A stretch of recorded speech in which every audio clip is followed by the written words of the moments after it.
BFM Business. Toute l'info éco et business à la mi-journée. 60 minutes business. Guillaume Paul. Allez, midi 21, on est de retour dans 60 minutes business. Je vous disais, alors c'est quelque chose qu'on a surveillé comme le lait sur le feu et ça va continuer, bien sûr, les défaillances d'entreprises en France. On a des chiffres sur 2021 qui viennent de sortir. On va en parler avec Thierry Millon qui est avec nous par vidéo interposée. Bonjour Monsieur Millon, vous êtes directeur des études du cabinet Altares qui publie donc ces chiffres. Vous nous dites qu'en 2021, le nombre de défaillances d'entreprises atteint son plus faible niveau depuis 1990, un peu plus de 28 000 procédures lancées l'an dernier. C'est très faible pour des raisons qu'on comprend aisément, Monsieur Millon, bien sûr, le maintien de beaucoup de mesures gouvernementales. Je voudrais d'abord, du coup, vous entraîner assez rapidement sur 2022, parce que vous nous dites, tout ça ne va pas durer et déjà en décembre 2021, on a vu une amorce de retour à la normale, on va dire ça comme ça. Qu'est-ce que vous attendez globalement pour 2022, Monsieur Millon ? Évidemment, vous l'avez dit, nous sommes sur un défaillance très bas, au plus bas depuis plus de 35 ans. Donc on ne peut malheureusement pas imaginer que nous allons poursuivre dans cette tendance compte tenu de l'arrêt des aides, même si quelques-unes subsistent encore sur ce début d'année.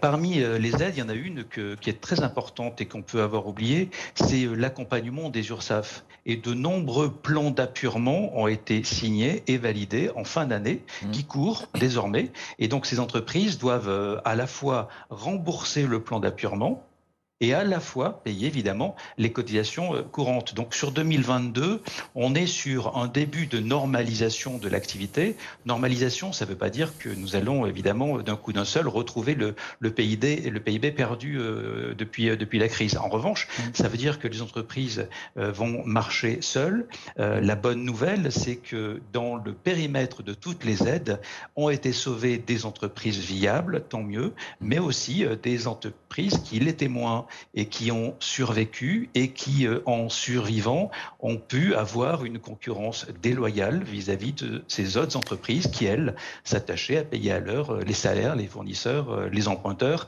chaque fin de mois. Donc sur l'ensemble de l'année, il est évident que nous allons avoir davantage de défauts et on peut imaginer raisonnablement que nous ayons au moins 5 ou 6 000 défauts, mais on sera encore loin des défauts de 2019, très clairement. Oui, parce qu'en rythme normal, si l'on peut dire, avant la crise, on était à un rythme de 50 000 défaillances d'entreprises. Dans ces eaux-là, hein, Monsieur Millon, grosso modo, hein, je crois.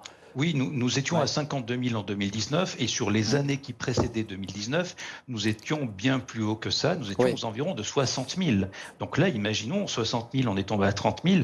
C'est quand même la preuve, l'illustration de la grande efficacité des aides qui ont été dispensées. Et est-ce qu'on peut pas se dire quand même, parce que vous nous dites effectivement, on sera à 5-6 000 de plus, donc on ne retrouvera pas en 2022 le niveau qui était le rythme de croisière d'avant la crise, mais quand on a à la fois la fin des aides et puis la concomitance d'autres facteurs, hein, l'envolée des prix de l'énergie, les difficultés d'approvisionnement, le prix des matières premières, est-ce qu'on ne peut pas se dire, pardon de le dire comme ça, et ça peut choquer, mais que finalement on s'en tire pas si mal que ça sur l'année 2022. Comment est-ce que vous regardez tout ça mis bout à bout finalement ? Mais bien évidemment, souvenons-nous de l'inquiétude forte et légitime qui est née au début de la crise Covid, où nous avions des prévisions tout à fait folles sur le nombre de défauts attendus. Donc ces défaillances, ne sont pas arrivées, et nous avons sur 2020-2021 épargné à chacune de ces 2 années 20 000 entreprises. Hein. Donc c'est autant d'emplois par ailleurs qui ont été préservés.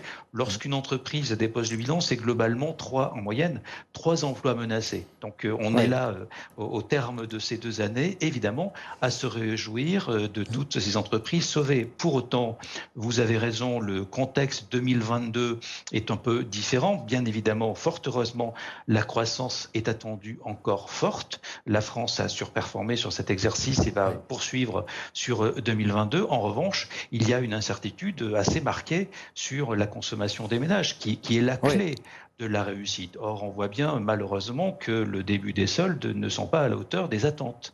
Voilà donc pour ce qu'on peut attendre en matière de défaillance d'entreprise pour 2022. Voilà, 5 à 6 000 défaillances de plus, au-delà des quelques 28 000, chiffres extrêmement bas pour 2021. Donc on n'avait pas vu ça, on le rappelle, depuis 1986. Merci beaucoup Thierry Millon. Merci infiniment d'avoir été avec nous quelques minutes.